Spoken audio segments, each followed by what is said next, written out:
Hey you guys, welcome back to my channel Slay with Makeup and welcome back to another video. If anyone is new to my channel then hi. My name is Janvi. I make videos on skincare, hair care, makeup, vlogs and much more. If you guys are interested in watching my videos then do like, share and subscribe to my channel and press the bell icon. सो आज की video में मैं आप लोग के साथ share करने वाली हूँ 5 चीज़ें जो मैंने खुद सीखी है बड़े बड़े मेकअप आर्टिस्ट से। सो अगर आप लोगों ने मेरा प्रीवियस व्लॉग नहीं देखा होगा तो मैं आप लोग को ये बात बता दूँ कि मैं अभी एक सर्टिफाइड मेकअप आर्टिस्ट बन गई हूँ from the ad black beauty club. एक इंस्टाग्राम में उनका पेज है, आप चेकआउट कर सकते हो एंड उनका एक ऐप भी है जिसमें लॉगिन करने के बाद आपका कोर्स होता है, golden course, platinum course, advance makeup course. So उसमें मैंने गोल्ड कोर्स किया था 1 मंथ का, जिसके बारे में मैंने सब कुछ व्लॉग में बताया था। अगर आप और डिटेल में जानना चाहते हो तो आप देख सकते हो। सो उसमें कुल मिला के मैंने 12 मेकअप आर्टिस्ट से डिफरेंट चीज़ें या डिफरेंट टेक्निक्स सीखा है मेकअप करने का। सो उसमें से मुझे बहुत सारी चीज़ें पहले पता थी, लेकिन बहुत सारी चीज़ें ऐसी भी है जो मैंने पहली बारी में ही सीखा है। सो ऐसी 5 चीज़ें मैं आप लोग के साथ शेयर करने वाली हूँ जो मेकअप आर्टिस्ट अपने ब्राइडल मेकअप के टाइम पे करते हैं। सो अगर आप इंटरेस्टेड हो ये प्रो टिप्स जानने के लिए तो चलिए वीडियो शुरू करते हैं।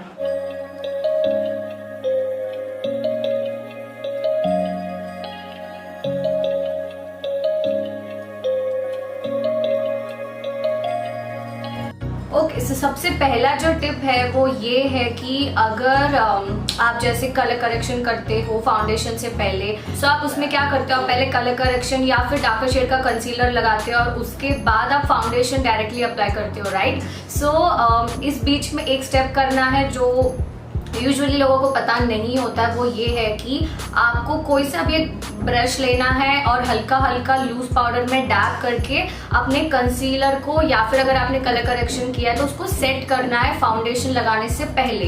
क्योंकि अगर आप कलर करेक्शन के ऊपर डायरेक्टली फाउंडेशन लगाते हो ना, जैसे अभी आपने ऑरेंज कलर करेक्शन किया, उसके ऊपर आपने डायरेक्टली फाउंडेशन लगा लिया तो उस जगह पे जो है वो ऑरेंज पीक आउट होके आ सकता है।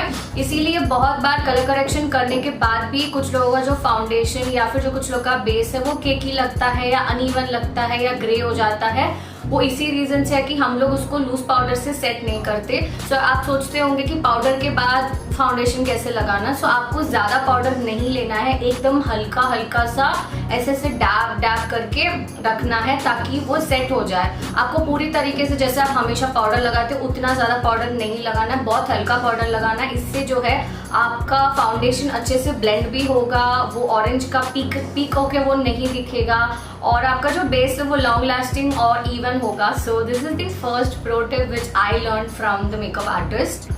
ओके यू गाइस, सो कुछ मेकअप आर्टिस्ट ने मुझे ये भी चीज़ बताया है कि जो सेटिंग स्प्रे वो लोग यूज़ करते हैं ना, वो 3 बार यूज़ करते हैं मेकअप में।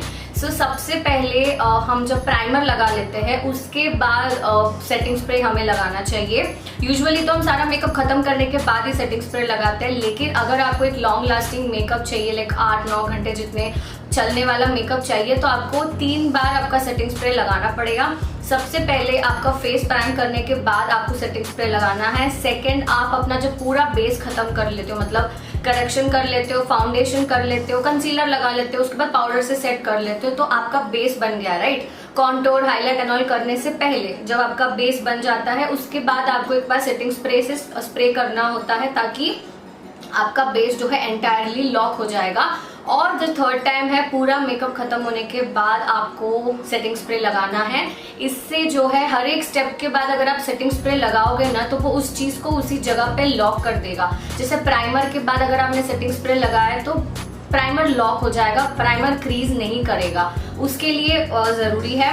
और जब आप बेस खत्म करने के बाद सेटिंग स्प्रे लगाते हो तो आपका बेस वैसा का वैसा लॉक हो जाता है। उसके बाद आप कुछ भी हाईलाइटर, ब्लश कुछ भी लगाओगे, तब तक या आई मेकअप करोगे, आपका बेस क्रीज या केकी नहीं होगा।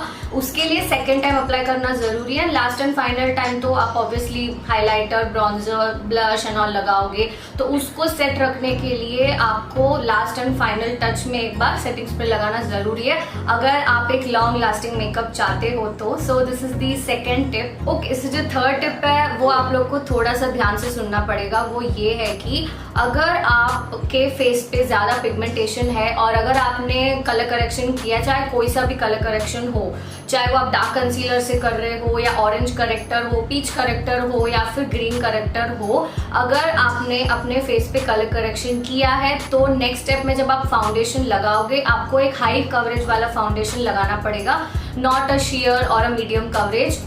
वो ये इसलिए भी है क्योंकि अगर आप कोई मीडियम कवरेज या फिर एकदम हल्का फुल्का कवरेज वाला फाउंडेशन लगाओगे ना तो आपका कलर करेक्शन दिखने के चांसेस है, जैसे मैंने पहले भी कहा था, कि वो पीक करके दिख सकता है और वो अनइवन लग सकता है। अनटिल एंड अनलेस आप एक फुल कवरेज फाउंडेशन नहीं लगाते सब कुछ, या आपका पूरा का पूरा फेस इवन आउट नहीं हो जाता है। सो बहुत बार लोग ये गलती करते हैं कि कलर करेक्शन सही से कर लेते हैं लेकिन फाउंडेशन सही चूज नहीं करते उसके ऊपर लगाने के लिए। सो उसके लिए आपको हाई कवरेज वाले फाउंडेशंस को चूज करना बहुत ज़्यादा ज़रूरी हो जाता है। सो ये वाली चीज़ आप ज़रूर याद करना। और अगर आपके फेस पे कोई पिगमेंटेशन नहीं है, आपका पूरा फेस नॉर्मली नेचुरली इवन ही है बाय गॉड्स ग्रेस, तो आप कोई शेयर टू मीडियम कवरेज वाला फाउंडेशन लगा सकते हो and then you can continue. Okay, जो फोर्थ जो टिप है ना वो स्पेशली अगर बहुत ज़्यादा कोई लेजी है मेरी तरह तो उन लोगों के लिए काम आने वाला है, या फिर अगर आप में से कोई मेकअप आर्टिस्ट है और आप लोग को ये चीज़ जल्दी में करनी है तो आई थिंक ये चीज़ आपको बहुत ज़्यादा यूजफुल होने वाली है। ये वाली जो टिप है ये मेकअप ब्रशेस के रिलेटेड है, चाहे वो आई ब्रश हो या फिर फेस का ब्रश ले लो। सो आपको पता ही है कि ब्रशेस का जो क्लीनिंग का प्रोसेस है वो एक बहुत लंबा प्रोसेस होता है। आपने मैंने एक बार वीडियो भी बनाया है कि how do I clean my brushes. अगर आपको इन डिटेल में जानना है कि कैसे ब्रशेस को क्लीन करते हैं आप वो वाला वीडियो देख सकते हो। यहाँ पे मैं एक बहुत ही सिंपल सा और इजी जुगाड़ू तरीका बता रही हूँ आप लोगों को जो मुझे मेकअप आर्टिस्ट ने बताया था। सो उनके साथ भी ऐसा होता है कि उनको बैक टू बैक ऑर्डर्स आ रहे हैं और उनके पास मेकअप ब्रशेस क्लीन करने का टाइम नहीं होता है क्योंकि मेकअप ब्रशेस को सूखने में 1.5 से 2 दिन लग जाते हैं। और कभी कभी ऐसा हो सकता है कि हमारे पास इमरजेंसी है और हमारे पास उतना टाइम ना हो वो सब करने का।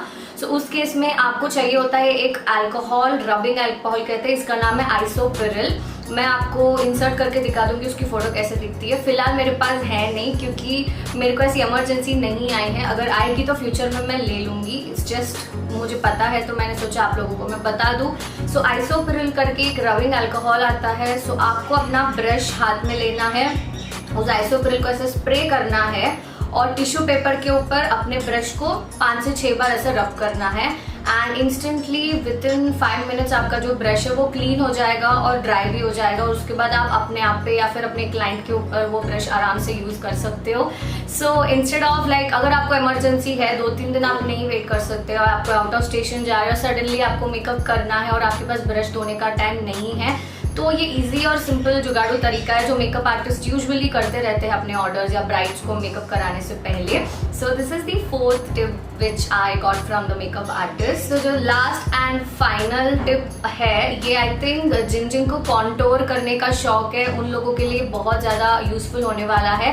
अगर आप लोग को कॉन्टोर या ऐसा कुछ फेस को स्ट्रक्चर देना नहीं पसंद तो आप लोग इस टिप को इग्नोर कर सकते हैं। वो ये है कि अगर आप अपनी कॉन्टोर कर रहे हो ना तो आपको ध्यान देना है कि आपको अपना कॉन्टोर सिर्फ आंखों का ये शेप है ना यहाँ से नापना है यहाँ तक। सो आपका कॉन्टोर यहाँ से यहाँ तक ही होगा, आप इसके आगे अपने कॉन्टोर को नहीं ला सकते हो। अगर आप लाओगे तो आपका फेस का स्ट्रक्चर बिगड़ सकता है क्योंकि ये पार्ट जो है ना इसके आगे वाला वो ब्लश का एरिया है। सो अगर आप कॉन्टोर इतना आगे तक लेके आ जाओगे तो ब्लश एंड कॉन्टोर में थोड़ा सा क्लैश हो सकता है।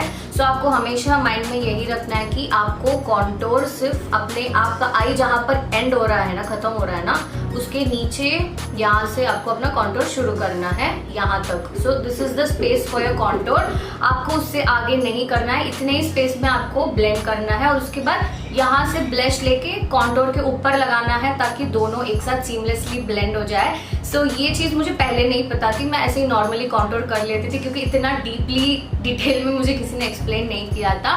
सो आई होप कि ये वाला टिप भी आप लोगों को हेल्पफुल रहा होगा। So this is the last and final tip.